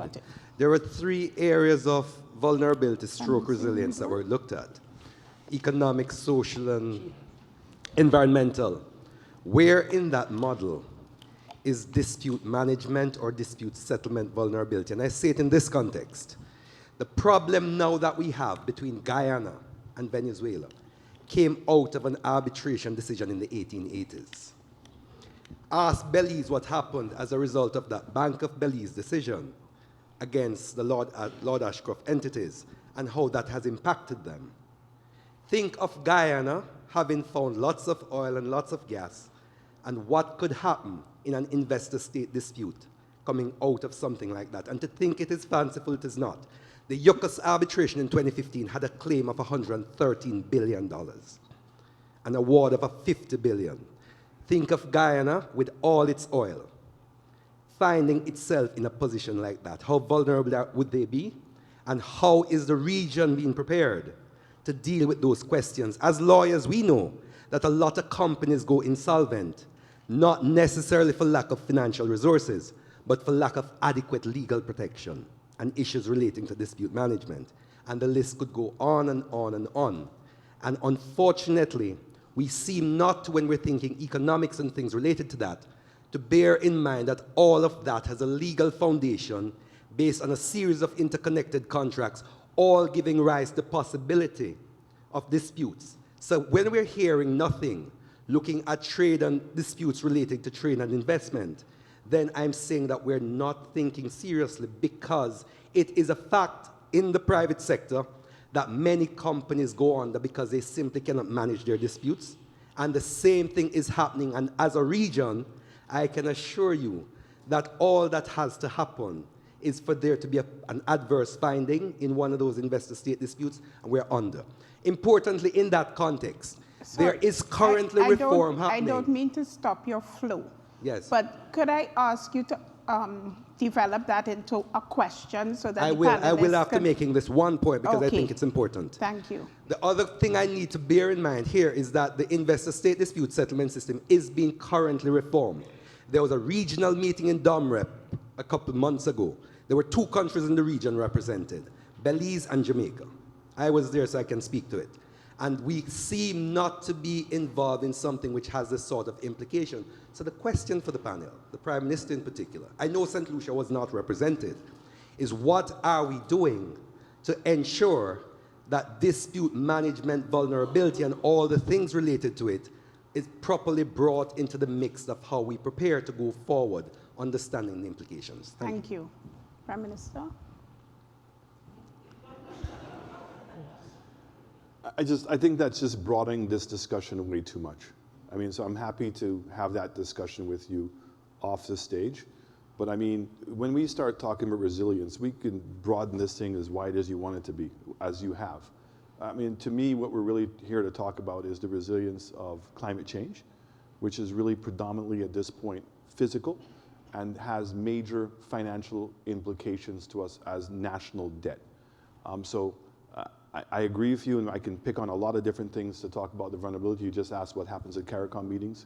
That would go a long way, but we're here to talk about the physical vulnerability and how we're going to be able to resolve that, because that's the exogenous threat we have. Because if in fact we don't have airports operating, if people are losing confidence in investing in our countries, so if we don't solve the problem, and the cost of investing in countries now becomes so prohibitive that we can't get FDI investments again, we have a problem. So we've got to resolve this issue now, because we're not in control of our own destiny. We are not creating the problem. We can't, through mitigation, meaning changing our way of life, affect or change what's going to happen to us. So we have to accept that we have this climate change problem, and then we're further being handicapped or stymied by all of these national protocols that are in place that are unfair. How can debt to GDP recognize the problem that we're in? I mean, we all understand that, but how come it's taking so long? And the problem is, we keep saying this, the clock is ticking. And I want you to put yourself in the perspective of a cardboard box in Haiti knowing a Category 5 hurricane is coming. That's what we are. We're living in that cardboard box. And Dominica and St. Martin and the BVI are examples in our backyard as to what that impact is. And as Francine said, if it wasn't for the CIP funds, nothing would have changed. So at least some people are better off, and they're giving the country some level of hope. But the system that we have is not working. And I'm really begging the development agencies and the countries, the developed countries in this room, to genuinely understand that. And to also appreciate we're not moving fast enough. And so if you needed justification, let's go back 10 years. And the solution to this problem, remember this, it was like, the old term, we were going to have a carbon bank. Remember how the carbon bank was going to work? That people who were producing carbon emissions, right, would buy clean space from us. And that's how the swap would happen. But it's on the principle that somebody's producing an output, okay, and there's a consequence to everybody else. So there needs to be that acceptance. And therefore, we need a more timely and effective way to do it. Creating this foundation that I'm talking about is just a vehicle to maybe help facilitate it. Because the idea of going back to many of your countries and changing the protocol to suit our need may be just too impossible to think of. I mean, there was a head of a development agency that looked me straight in the eye and said, Prime Minister, I can't make the adaptation. Because if I did that, there's a whole bunch of other regions in the world that would also want an exception to the rule. So I'm just saying, for the SIDS, for us, in absolute terms, it's not a big number. Just allow us to take control of our own destiny. Give us one less thing. We still have to fix all the other vulnerabilities we have. That's our responsibility to do. I get that. And that's why I don't want to have a long talk about those things, because that's our responsibility. But this issue with physical resilience, we don't have the capacity under the current regimes to solve our problem. And we genuinely need your assistance now. Thank you. If I could perhaps Certainly. offer a perspective on the question, because I understand that time is an issue, and I understand that issues of physical resilience are critical, because if we are not standing, then we can't do anything. But I also understand that every day, people in the Caribbean get up and leave their homes and go and fulfill functions in the state and in the private sector to keep our countries running. And the question is, what are the opportunities that we have now every day when we get up in our own governance systems and the way that we function that can add value to what we're doing? And I think the question was a bit outside the scope, but it did speak to, and I think the index included something about doing business and having that being a part of the economic resilience and how we measure that. Because one of the things that we found, certainly in Barbados, is that if you're talking about reducing inequality as an input for improving resilience, that you really have to give people more agency in what's happening. And so you have to be able to create systems and an environment where regular people can be included in your growth. And you spoke earlier, Prime Minister, about what are the industries that are going to help us maximize our potential. But I think that we've been looking at it in a bit of a different way, which is that what is the environment that is going to encourage people to create economic opportunities that are going to lead to a high-wage, high-skilled economy? Because you're right, that we don't want to start creating low-wage jobs just to get young people off the streets. But the question is, what are the opportunities that can be created by the powers of government that are not about tax and spend, the powers of government that are about regulation and legislation and the things that we can do to create that environment. And so, I hate to kind of get back on the ground to the practical things that we've been doing, but I think it's important to be able to point to opportunities that we have every day.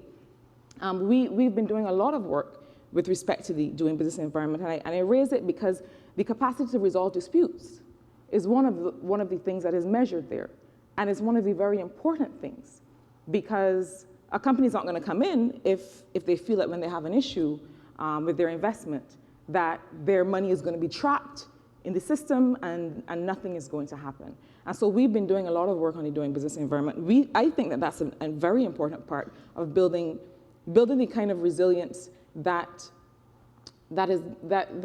shifts the question of equality, and that really provides opportunity, because when people have more income, when people are better off, they're in a better position to make their lives and their livelihoods climate proof.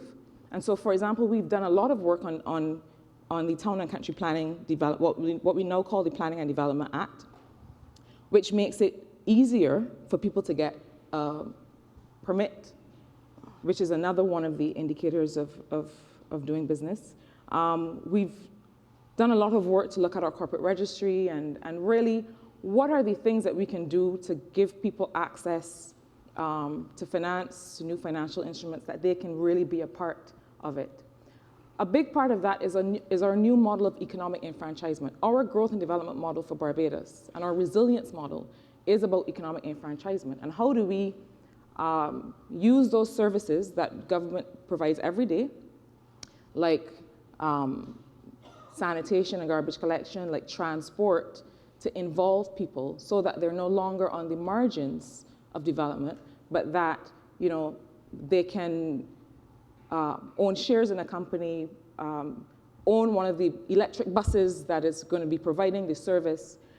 I mean, these are real questions, and these are real things that I think we can do every day to make sure that all of those quadrants of resilience are covered. And so I think it's still a conversation that we have to have. I think the advocacy is important. I think that using whatever regional leverage, whatever leverage we have as a bloc, making sure that our commitment to the Caribbean single market and economy is not just lip service, making sure that in the context of that, of CARICOM, we look at the RSS, we look at how we're really leveraging each country's comparative advantage to be able to create single systems for a lot of what plague us. I think those conversations are important. But I think it's also important to be able to use the opportunities that we have every day while we do that to change the conversation on our economic model, to get back to the idea of economic enfranchisement so that we're not just creating, we're not just giving people incomes every day, but that we're creating intergenerational wealth so that our countries really do become resilient in ways that matter for future generations. Thank you. I think we have another question. I just want us to, yes, to remember that the document that Mr. Cotton put forward to us talked about multidimensional vulnerability and consequently multidimensional resilience. So it's not only climate change, it's also what's happening with our economies, it's also what's happening socially. It's multidimensional, and that is what we need to bear in mind when we talk about moving from vulnerability to resilience and then to transformation, because it's not just one issue, it's a variety of issues, and so our thinking must be along those lines. Yes. Good afternoon, Jessica Byron, Institute of International Relations, UWI. I wanted to ask two questions. The first comes out of a comment by the Prime Minister from St. Lucia. I'm sure it was not meant this way, but you spoke about the limitations of land and the potential for growth. The Pacific Islands look very much to the ocean in terms of their assets that can increase growth, which brings us to the blue economy. Now, for us, the sea can often be a threat in terms of climate change, but it is also a tremendous ocean of opportunity for economic growth if we really start exploring blue economy opportunities for new industries, for new forms of economic activity. And I was wondering to what extent we are really contemplating those possibilities as small islands surrounded by a lot of marine resources. That's the first thing. Now, on the other side of the coin, Minister Barron was speaking about the resilience plan. And these are things that are very important for all of us to be looking at because it can happen to any country in the Caribbean. I was wondering to what extent for areas that are extremely vulnerable or sectors such as our coastal tourism, does the question of relocation for certain very vulnerable residential areas or sectors, is that a part of the resilience plan that you're building? So those were my two main questions. Thank you very much. Now you go first. Okay. The simple answer to your question in relation to the resilience plan is yes.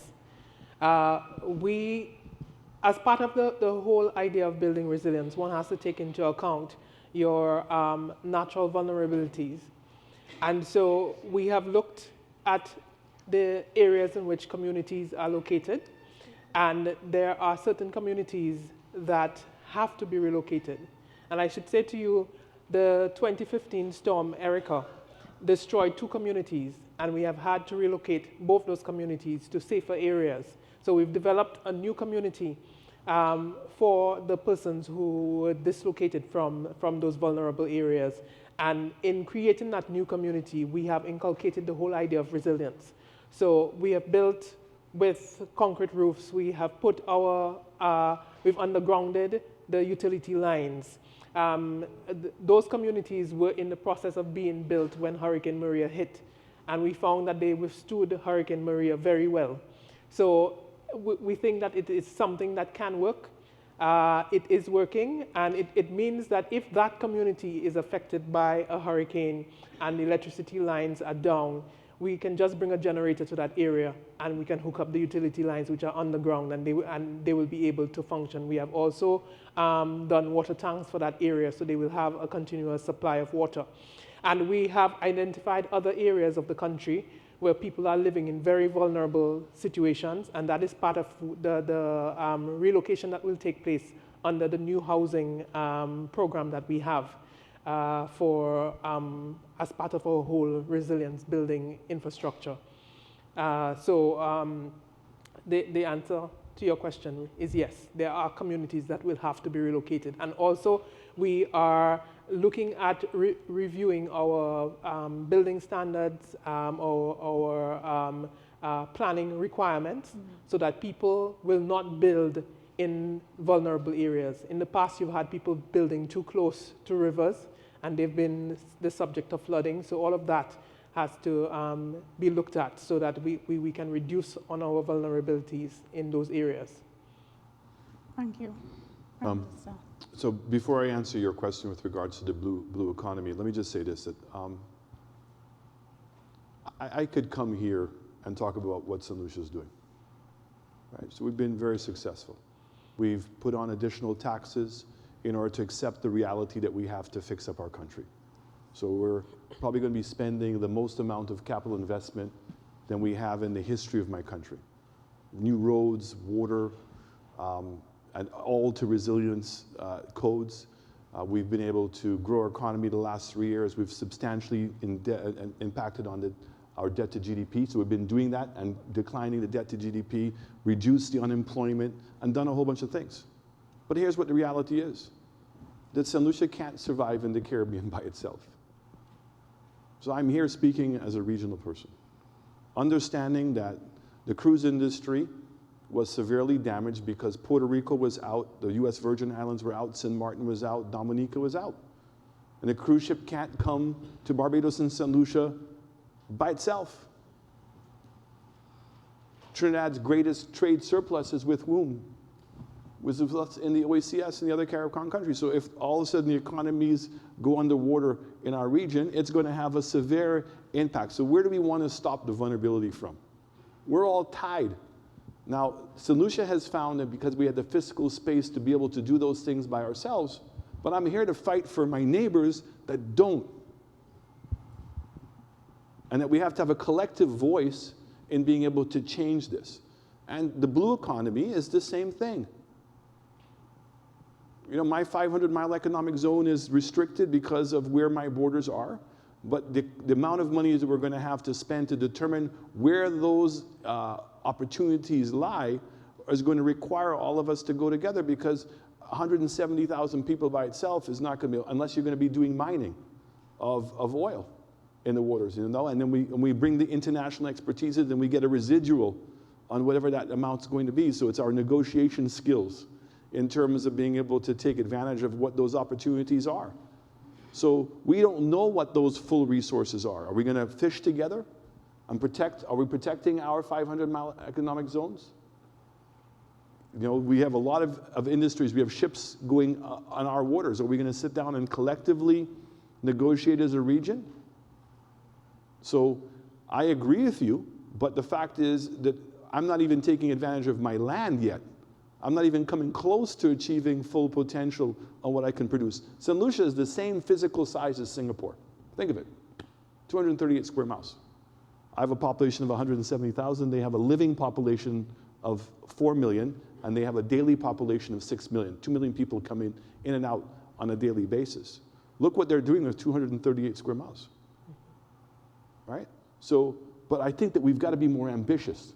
We've got to recognize what's our potential, measure our success against that, understand that given the size that we are, that we have to add higher value, which means that we have to have a better education system, to your point, in terms of creating a population that can take advantage of these opportunities. And physically, be able to have an internet system, have a legal system, rule of law, that recognizes the rights that we have, because the greatest added value is in that creativity. We talked about the steel pan, talked about music, right? We had Bob Marley, who in the 70s dominated the world. Have we created a system here now to take young musicians, create an incubator system for them, that before they sign up with a major company, that they've already established themselves? Have we taught them how to negotiate and to write a contract? But yet here we have these incredible success stories that we have this talent. And this is what I'm saying, is that we got to fix those things ourselves. So the vulnerability to me and resilience that we're talking about, the vulnerability is competitiveness. It's not about just building, it's build competitiveness. The resilience I'm speaking of is the one that we don't have control over, is that physical resilience. It's outside of our control. Some of us may have the capacity over a long period of time to apply monies on a short-term basis to continue building that physical resilience. But if we have to resolve the problem now, dealing with the fact that the hurricane season is next year, the amount of capital that we would have to invest, the cost of that capital, and what alternatives I could have used that money for, those two numbers don't add up. And that's where we need the help. Thank you. Another question. Afternoon, Josanne Leonard, Trinidad and Tobago. Prime Minister Chastney, you're just in the hot seat, right? It's Eid Mubarak. So I would say I choose my poison, I choose my sir wine today, and Eid Mubarak to everyone in the room, Muslim brothers and sisters. You very, very strong advocacy, where I want to get a sense, and Minister Regis touched on it a little bit, about what's happening at the level of leadership, maybe amongst the prime ministers and the various forums that we have in CARICOM. And because I said I'm choosing my sir wine selectively today, I will just focus on the fact that you've been talking a lot about the physical resilience. And you mentioned this issue of going to create a new fund. In the room, we have the Caribbean Development Bank, and we have donor partners, and we have other institutions. The nuance, I think, as a Caribbean citizen, I feel, is that I feel that oftentimes we represent ourselves as mendicants, that we're not in control, you've used that word, and that others are dictating our agenda a lot of the times. So in your view, and certainly Prime Minister Motley articulated it when she sat at the Clinton Global Initiative in Puerto Rico recently, where the very metrics and indices that are outlined by the international institutions don't necessarily work in our favor. So the question as a sitting Prime Minister, and then everyone else and the panel is a member of a government in the region, what are we doing to better represent ourselves, or how can we better represent ourselves? And in that process, how do we bring along Caribbean people? Because in this room are lots of suits and very well couteured, dress. But when we leave here, how is this really impacting the average citizen in the region who you have to face in your 5-year cycle, which oftentimes predetermines what governments do or don't do, because it may not be the kind of thing that they've been able to bring the people to the table with. So I mean, maybe it's not a very specific question, but the idea of this fund that you mentioned, Prime Minister, why is it do we have to go outside to maybe have somebody else be the sort of benefactor? All kudos to Richard Branson and the Climate Change Accelerator Program or the Bill Clinton Initiative. But what do we as Caribbean people do or should be doing? And with a Prime Minister like yourself, who's very, very passionate about it, and with the institutions like the CDB and others, why are we waiting to tick someone else's boxes and not dictating an agenda? And I'm just focusing on the physical resilience thing that you have so greatly championed here this evening. And I'm not poo-pooing everything else that has come up from Minister Cadell and the others on the panel.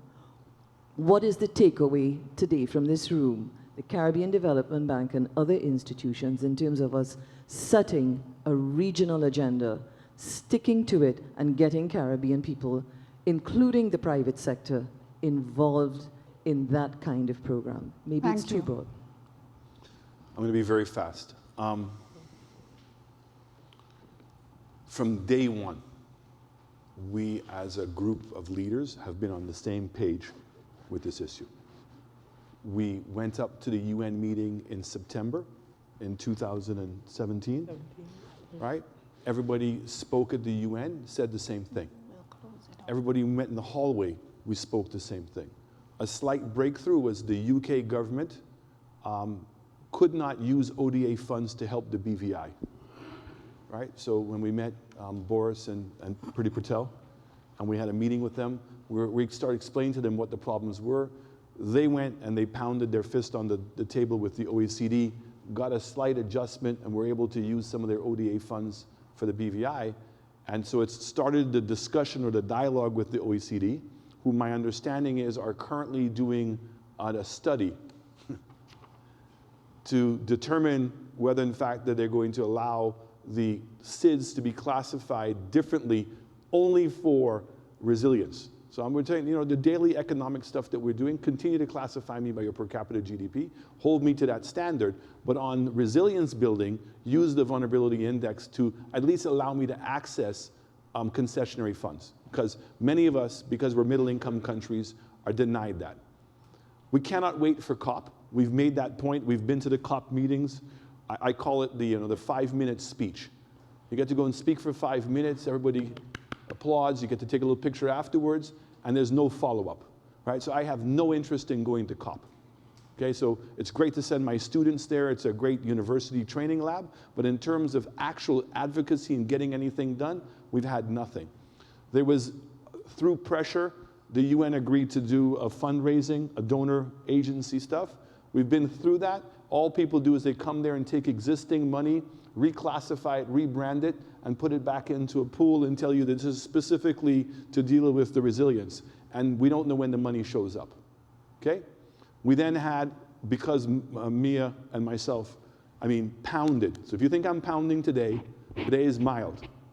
Pounded that eventually now the World Bank and IDB and there was one more, and the IMF agreed to have a meeting in November, which they promised me that it would not be one of these 5-minute dialogue meetings. We spent the entire day with the technical staff.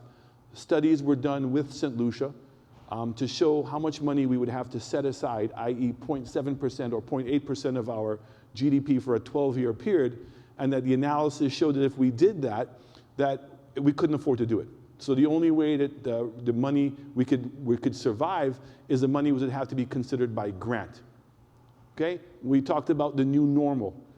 And we left that meeting with a thud, because the realization of what I'm saying here today, every technical person in that room agreed. But the problem is nobody knows how to change it. So I'm not sitting here waiting.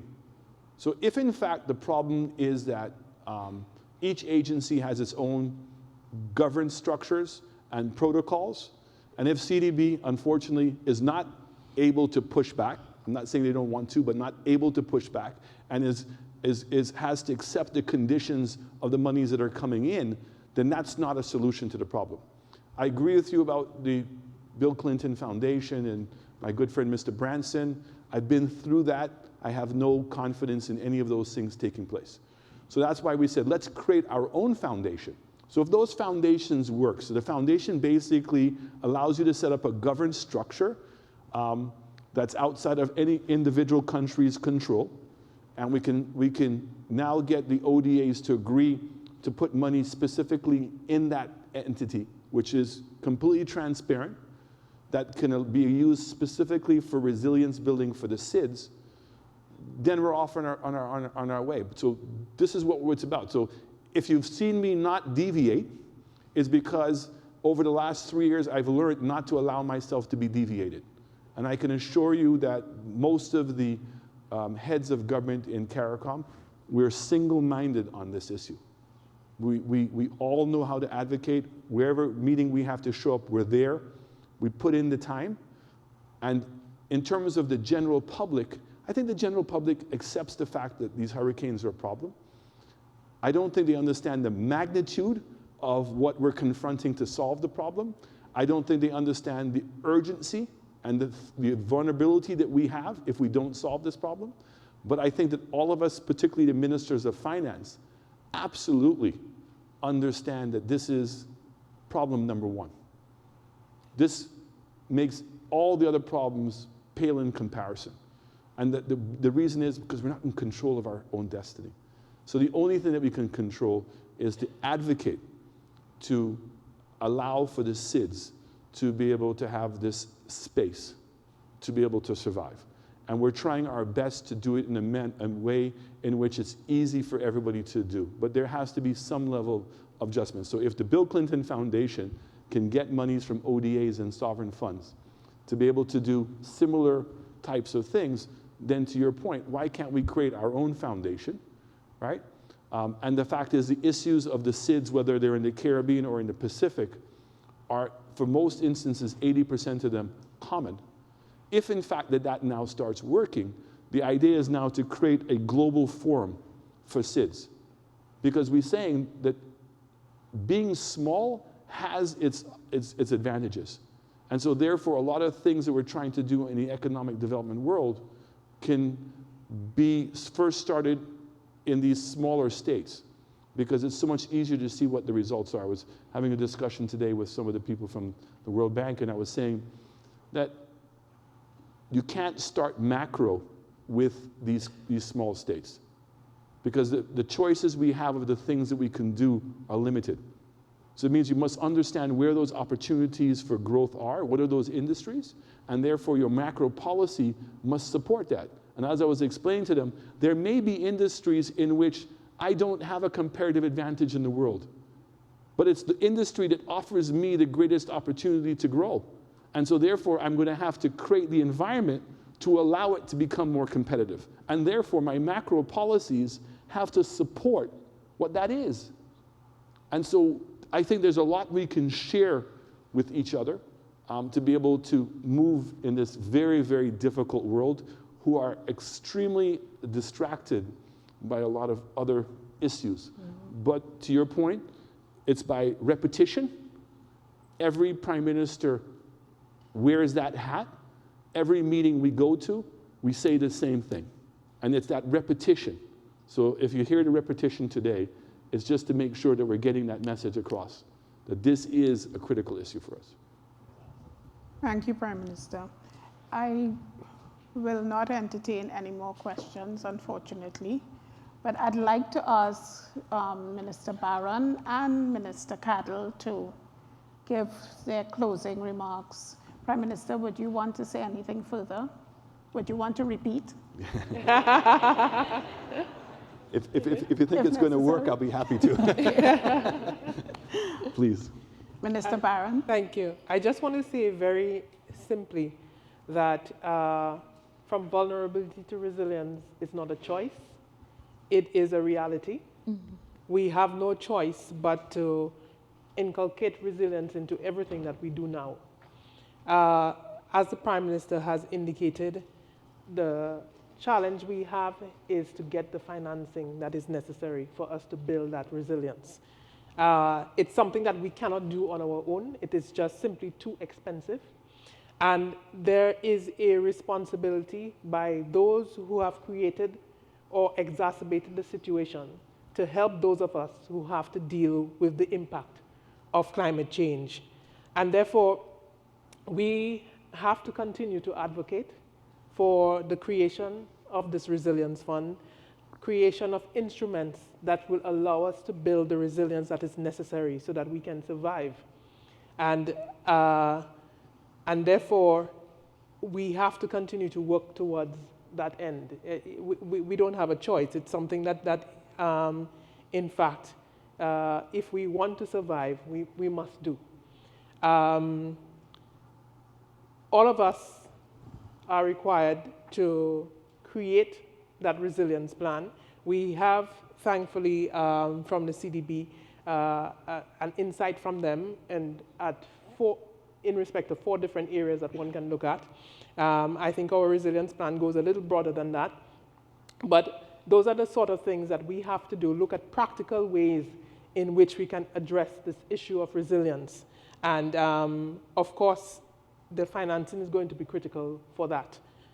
So I would just like to say that I'm very pleased that CDB has organized this discussion. I think it's something that we have to continue to talk about, but not just talk about for talking's sake, but to look at practical ways in which we can come up with solutions and a way forward for building that resilience that we need for the Caribbean. So thank you very much. Thank you. Yes. Just to close and say that as a woman, perhaps I understand what it means to be able to walk and chew gum, to be able to multitask and have several issues and approaches in the air. I say that to say that the three panelists here, and I would say the four of us, are on the same page in terms of getting away from what I call a credit union approach to our own survival. We cannot, as the victims of climate change, be the ones and the only ones that are asked to contribute to investment in our own resilience. That is clear. The advocacy at the leadership level in the region is necessary, is important. The repetition is key. So let me say that is something with which we're all on board. Further to that, the importance of getting back to regionalism, getting back to what we can achieve as CARICOM and as our various subregions. Those things are extremely important. And I mean, Barbados having lead responsibility for the Caribbean single market and economy, we have in the last year certainly scaled up the efforts. In fact, even in terms of private sector engagement, I'm realizing that we do need a regional private sector body. And we've taken the decision to institutionalize that recently convened body as an associate institution of CARICOM, because we realize that we need that voice at the table as well on regional matters, and we cannot just be states talking to ourselves. So the advocacy at the global level, changes in the global financial architecture, and the understanding and the balance of power, those things are critical.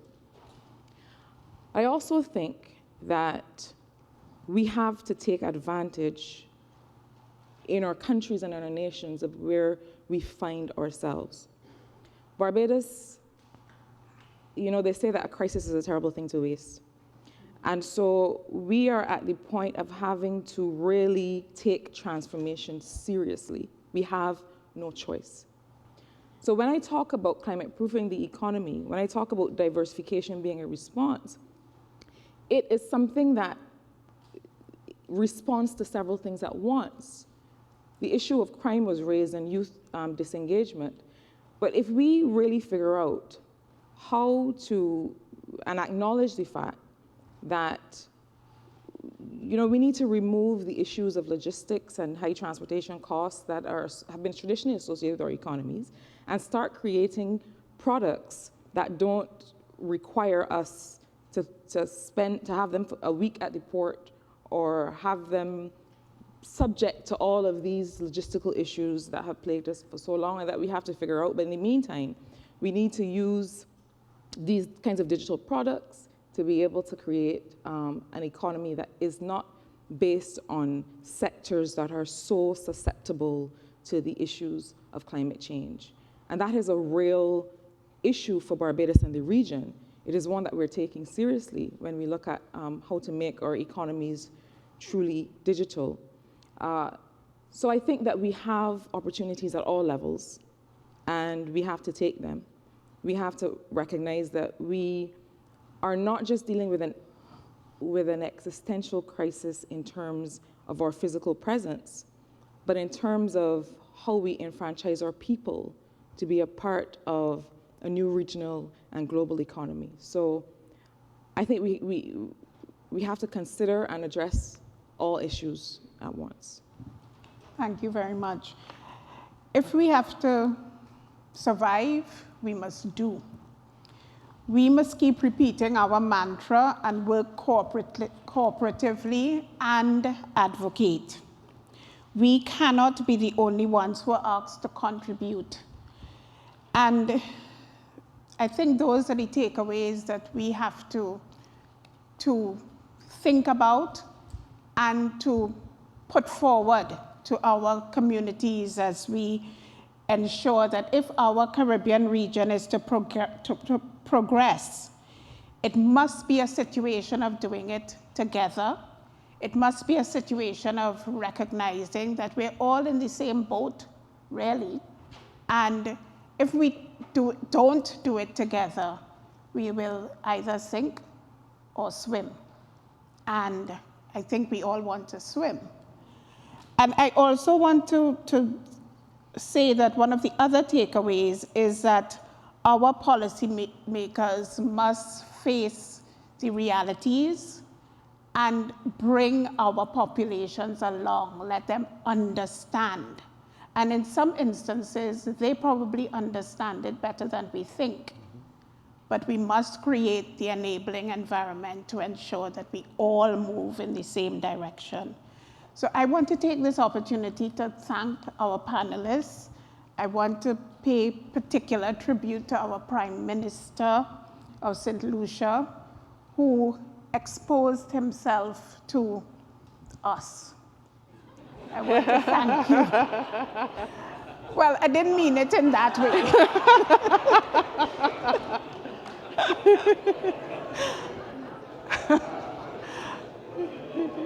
Right? Right. Thankfully, it wasn't literally. But I mean, you know, when you have a prime minister on a panel, a lot of the questions end up being to the prime minister. So Prime Minister, I want to thank you for coming to this panel and for being so passionate about your advocacy.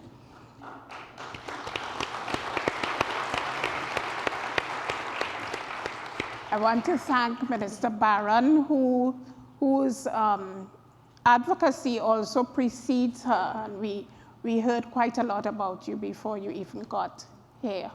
And I want to thank you for being so vocal and for being so honest.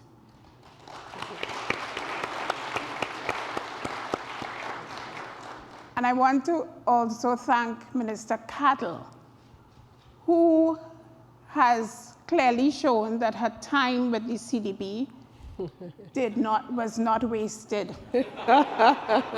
You are clearly a regionalist, and certainly the government of Barbados is better off with you as a member of the government. So thank you very much for your input. I think Dr. Ram will close us off. And again, thank you very much for being so open and honest. Thank you, Madam Chair. Ladies and gentlemen, I think all of the panelists deserve another round of applause.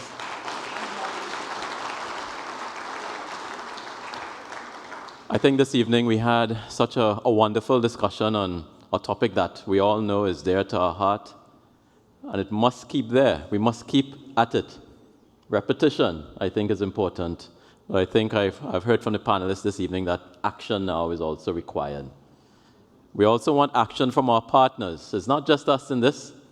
We want action from those who have supported us for many years, but now we're just asking for a little bit more from you.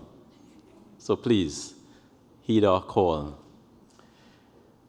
I want to say a special thank you to our CDB colleague, Mr. Jason Cotton, for giving us a great presentation on the new multidimensional vulnerability index, which is an attempt by CDB to really step out of the international mainstream to say, hey, we recognize that our countries are special. We are vulnerable in new ways and in old ways. But you know, we've been saying that for a long time, but now we wanted to measure it so that you can see it for yourselves. And this is what we have attempted to do. Again, I want to thank our friend, Minister Cadell, for sharing her wonderful words of advice, wisdom, and experience. And certainly, I agree with our moderator that the government of Barbados is certainly better off with her in the cabinet. Minister Francine Barron, as usual, always great to have you here with us and sharing with us your experience. We thank you so much. Well, Prime Minister Chastine, you are still my friend. Just about. No, you are my friend because you are doing an implementation and delivery unit in your country. But I want to thank you for being so honest and passionate about this particular issue. You have shown that you are a real regional leader. And I want to thank you so much for that. And last by no means least, I have to say a special thank you. So I don't know, I probably have to call her my aunt now. Not my friend anymore. But Minister Camille Robinson-Regis, our governor for this 49th meeting of the Board of Governors meeting, you have been a great inspiration to us at the bank. You have hosted such a wonderful meeting for us. And to agree to, along with all of your busy schedules, to moderate this panel, it's a tremendous service that you have provided us, all of us here in this room and who have attended this meeting. I want to thank you so much for all of your service.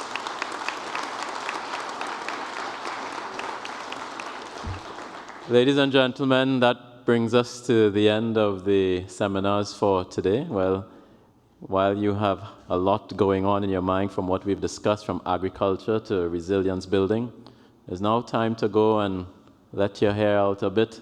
The cultural evening is on tonight. I don't have the, but I think the buses, what time are the buses leaving? 7:15. So you have about 1 hour in order to change and to get ready to boogie to the wonderful cultural experience that Trinidad and Tobago has to offer you. Thank you so much, everyone. Thank you.